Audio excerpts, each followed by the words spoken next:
Hello friends. आज के दौर में जब मशीन सब कुछ काम कर रहा है तो क्यों ना मशीन के बारे में थोड़ा जान लिया जाए।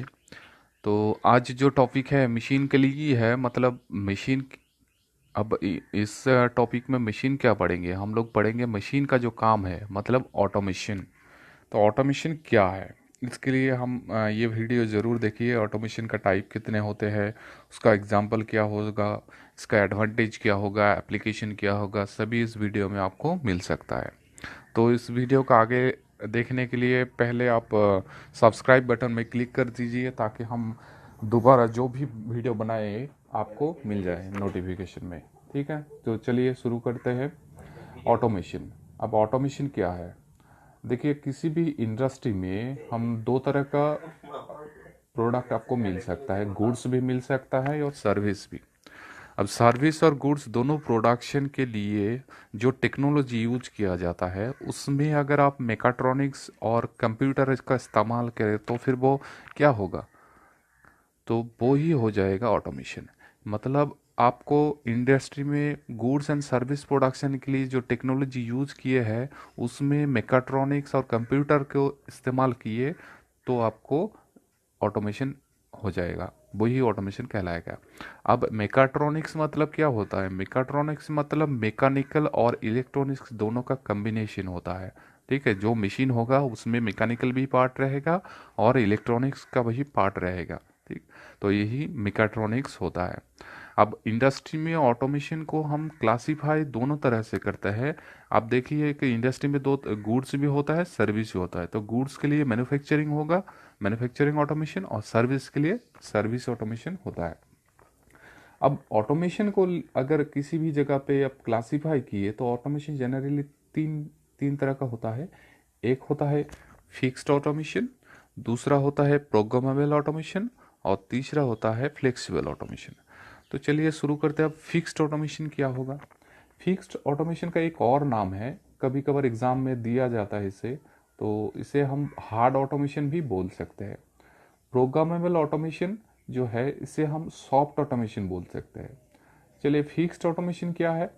फिक्स्ड ऑटोमेशन है, देखिए किसी भी इक्विपमेंट अगर आप कॉन्फ़िगरेशन किए, समझिए कि उस इक्विपमेंट में आप कुछ ऑपरेशन करेंगे। इस ऑपरेशन का जो सीक्वेंस होगा वो अगर एक ही तरह हुआ, मतलब फिक्स्ड हुआ, ऑपरेशन सीक्वेंस अगर फिक्स्ड हुआ किसी भी इक्विपमेंट के लिए, तो वो हम उसे फिक्स्ड ऑटोमेशन बोल सकते हैं। समझिए कि आपको बनाना है कि गियर बनाना है।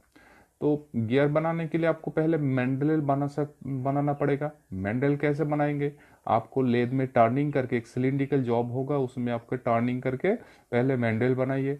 उसके बाद आप मिलिंग मशीन में जाइए गियर ब्लैंक में टीथ काटने के लिए, तो उस इस इससे आपको गियर मिल जाएगा। तो गियर मैन्युफैक्चरिंग, पहले आपको मैंडल बनाना पड़ता है, उसके बाद मिलिंग मशीन में जाके गियर ब्लैंक को मैंडल में फिक्स्ड करके टीथ काटा जाता है। तो ऑपरेशन सीक्वेंस अगर दिया देखा जाए, पहले आप लेद में टर्निंग कर रहे हैं मैंडल को, उसके बाद आप गियर टीथ काट रहे हैं मिलिंग मशीन में, तो ऑपरेशन सीक्वेंस होता है लेद से मिलिंग मशीन जा रहा है। तो इस तरह से सीक्वेंस अगर फिक्स्ड हुआ, मतलब मुझे गियर बनाना है तो हम पहले जाएंगे टर्निंग, फिर जाएंगे मिलिंग।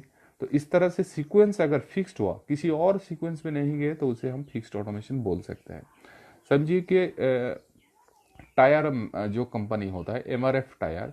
अब एमआरएफ टायर का, फोर व्हीलर का जो टायर है उसमें अगर डायमीटर आप देखें तो समझिएगा उसका डायमीटर है 2.5 फीट।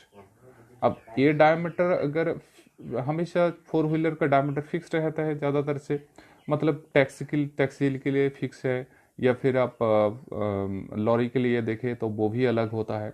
मतलब टैक्सी के लिए फिक्स्ड डायमीटर आपको बनाना है।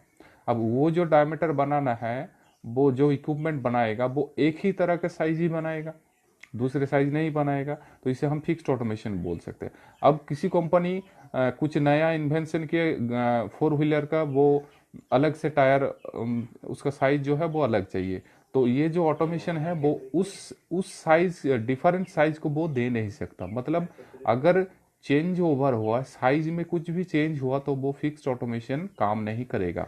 तो फिक्स्ड ऑटोमेशन सिर्फ हमेशा एक ही तरह का सीक्वेंस ऑपरेशन किया जा सकता है, मतलब एक ही साइज के लिए ही काम करेगा, दूसरे डिफरेंट सीक्वेंस ऑपरेशन नहीं करेगा। तो इसलिए हम इसे फिक्स्ड ऑटोमेशन बोल सकते हैं। अब फिक्स्ड ऑटोमेशन में कुछ एडवांटेज भी है, डिसएडवांटेज भी है। अब इसमें देखिए डिसएडवांटेज पहले हम देखें तो इसका जो इनिशियल कॉस्ट है बहुत ही हाई होता है।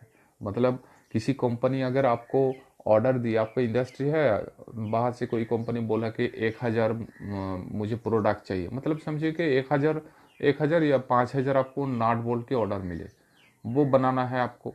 5,000 नाट बोल्ट बनाना है तो उसके लिए आपको लेद, तो बहुत सारे लेद लग जाएगा।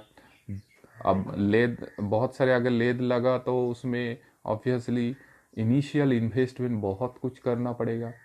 तो यह फिक्स्ड ऑटोमेशन में हमेशा हाई इनिशियल इन्वेस्टमेंट होता है और इसका प्रोडक्शन रेट भी बहुत ज़्यादा होता है, क्योंकि एक ही तरह का चीज़ बना रहा है तो प्रोडक्शन रेट तो ज़्यादा होना ही पड़ेगा, नहीं तो कंपनी तो लॉस हो जाएगा।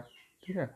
अब इसके एडवांटेज क्या है, डिसएडवांटेज एक और है, इसका इनफ्लेक्सिबिलिटी होता है। किसी भी चेंजेस हुआ प्रोडक्ट में, साइज में, डायमेंशन में, क्वालिटी में अगर चेंज चाहिए, मैंने अभी थोड़ी देर पहले कहा कि दूसरे कंपनी अगर डिफरेंट साइज मंगवाए तो ये दे नहीं सकता, तो ये इनफ्लेक्सिबल है। ठीक है।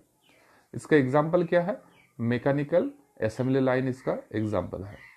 चलिए नेक्स्ट होता है प्रोग्रामेबल ऑटोमेशन, इसे हम सॉफ्ट ऑटोमेशन भी बोल सकते हैं। तो यहाँ पे अगर देखें ये जो प्रोडक्शन इक्विपमेंट है इस तरह का डिज़ाइन किया जाता है कि सीक्वेंस ऑपरेशन को आप चेंज कर सकते हैं, किसी तरह का भी चेंजेस यहाँ पे आप कर सकते हैं। जो भी प्रोडक्ट कॉन्फ़िगरेशन आपको साइज चाहिए वो इसका सीक्वेंस चेंज करके वो तैयार कर सकता है। लेकिन इसके लिए आपको यहाँ पे इन्वेस्टमेंट जो है जनरल पर्पस मशीन के लिए बहुत ज़्यादा हो सकता है, इनिशियल हाई इन्वेस्टमेंट करना पड़ेगा। लेकिन इसका डिसएडवांटेज क्या है, और एक है फिक्स्ड ऑटोमेशन के तुलना में ये प्रोडक्शन बहुत ही कम होता है। ठीक है। और इसका लेकिन एक बहुत ही बड़ा एडवांटेज क्या है, इसका फ्लेक्सिबिलिटी होता है। मतलब किसी भी चेंज ओवर हुआ प्रोडक्ट कॉन्फ़िगरेशन में तो ये फ्लेक्सिबल होता है एवं उस चेंजेस को वो तैयार कर सकता है। ठीक है।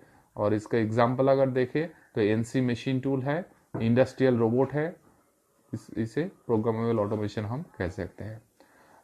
नेक्स्ट है फ्लेक्सिबल ऑटोमेशन। अब फ्लेक्सिबल ऑटोमेशन क्या है, फ्लेक्सिबल ऑटोमेशन कुछ नहीं, ये सिर्फ प्रोग्रामेबल जो ऑटोमेशन है इसका ही एक्सटेंशन किया जाता है। एक्सटेंशन मतलब समझिए कि आप एक तरह का साइज, एक तरह का बल्ब बना रहा है, 10 वाट का बल्ब बना रहा है, दूसरे कंपनी दूसरे कोई ऑर्डर दिया कि मुझे 15 वाट का बल्ब चाहिए। तो ये 10 वाट बनाने के जो मशीन है उसके बाद अगर 15 वाट के बल्ब बनाना है तो जो चेंज ओवर हुआ उसके लिए जो टाइम लॉस होता है वो वर्चुअली जीरो होता है। मतलब जब भी जो भी साइज ऑर्डर मिले वो क्विक तुरंत ही बना सकता है, इसीलिए इसका जो वर्चुअल टाइम लॉस है वो जीरो होता है। इसीलिए इसे फ्लेक्सिबल ऑटोमेशन किया जाता है, कहा जाता है। चलिए आप इसका जो एडवांटेज और डिसएडवांटेज जो होगा उसके लिए हम देखते हैं। देखिए इसका जो एडवांटेज है वो है फ्लेक्सिबिलिटी। मतलब ये किसी भी तरह साइज हो, डायमेंशन हो, क्वालिटी हो, वो बना सकता है। सीक्वेंस ऑपरेशन को कैसे भी वो चेंज कर सकता है without any virtual time loss. और इसका जो प्रोडक्शन होता है वो कंटिन्यूअस होता है। मतलब किसी भी तरह का प्रोडक्ट अगर ऑर्डर मिले वो कंटिन्यूअसली वो प्रोडक्ट बना सकता है, कोई भी टाइम लॉस नहीं होगा। और इसका जो डिसएडवांटेज है वो है हाई इन्वेस्टमेंट्स। ठीक है, बहुत ज़्यादा इन्वेस्ट करना पड़ता है फ्लेक्सिबल ऑटोमेशन में। इसका एग्जांपल क्या है, फ्लेक्सिबल मैन्युफैक्चरिंग सिस्टम एफएमएस, इसका है एक एग्जांपल है। एफएमएस और फ्लेक्सिबल मैन्युफैक्चरिंग सिस्टम के लिए मैंने एक अलग से वीडियो बनाया है, वो आप देख लीजिएगा। चलिए हम देखिए फिक्स ऑटोमेशन, प्रोग्रामेबल ऑटोमेशन और फ्लेक्सिबल ऑटोमेशन का जो एडवांटेज डिसएडवांटेज दिया है और कैसे हम कंसीडर करेंगे, ये एक टेबल में मैंने लिख दिया है अलग से। तो आप देख सकते हैं फिक्स्ड ऑटोमेशन जो है जब हाई डिमांड वॉल्यूम होगा, मतलब हाई डिमांड वॉल्यूम मतलब क्या होता है, मास प्रोडक्शन। जब मास प्रोडक्शन आपको बनाना है तब फिक्स्ड ऑटोमेशन यूज कर सकते हैं। जब बैच प्रोडक्शन आपको यूज करना है तब प्रोग्रामेबल ऑटोमेशन यूज किया जाता है। जब कंटिन्यूअस प्रोडक्शन होगा तब फ्लेक्सिबल ऑटोमेशन आप यूज कर सकते हैं। और इसका एडवांटेज डिसएडवांटेज मैंने पहले ही बोल दिया है, ठीक है। अब चलिए इसका जो रीजन है ऑटोमेशन हम क्यों चूज करें, ऑटोमेशन की जरूरत ही क्या है। ऑटोमेशन का अगर जरूरत देखे तो आप ऑटोमेशन अगर नहीं यूज करें तो दूसरा कंपनी ऑटोमेशन यूज करके वो आगे चला जाएगा।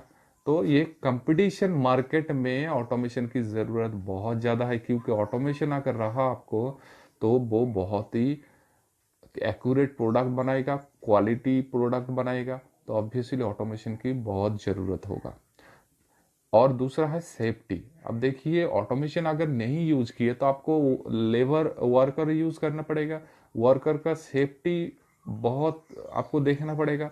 लेकिन अगर मशीन यूज किए तो सेफ्टी की तो उतना बात नहीं आता, क्योंकि मशीन को कुछ फील ही नहीं होगा। और दूसरा है क्या, reducing manufacturing lead time. Manufacturing lead time यहाँ पे कम होगा, lower cost in long run. समझिए ये क्या है, मशीन है, मशीन काम कर रहा है तो वो बहुत समय तक काम करता ही रहेगा विद वेरी लोअर को एट वेरी लोअर कॉस्ट। किसी भी कम मतलब उसका इन्वेस्टमेंट करके आप बहुत समय तक इसका काम कर सकते हैं, क्योंकि मशीन काम करे। अगर कोई ह्यूमन काम किए तो उसका वो थक थक जाएगा, 8 घंटे 7 घंटे काम कर सकता है मैक्सिमम। उसके बाद क्या होगा, वो थक जाएगा तो काम नहीं करेगा, ठीक है। और उसके बाद लेबर अगर शॉर्टेज हुआ तब भी आप ऑटोमेशन यूज करेंगे, हाई कॉस्ट लेबर हो सकता है। आप देखिए लेबर का जो दिन ब दिन कॉस्ट है वो भी इंक्रीज हो रहा है, तो ऑटोमेशन इसलिए फायदेमंद होगा। और प्रोडक्टिविटी इंक्रीज करने के लिए भी ऑटोमेशन की ज़रूरत होगा, ठीक है। अब देखिए एडवांटेज ऑफ ऑटोमेशन क्या होगा, तो मैंने पहले ही कहा था increase through out the productivity आपको इंक्रीज करना है, इम्प्रूव क्वालिटी बढ़ाना है, इम्प्रूव रोबस्टनेस ऑफ प्रोसेस। मतलब एक प्रोसेस से दूसरे प्रोसेस में आप जब जाएंगे तो वो कंटिन्यूअस कंसिस्टेंसी थकेगा विदाउट गैप, कोई भी टाइम लॉस नहीं होगा।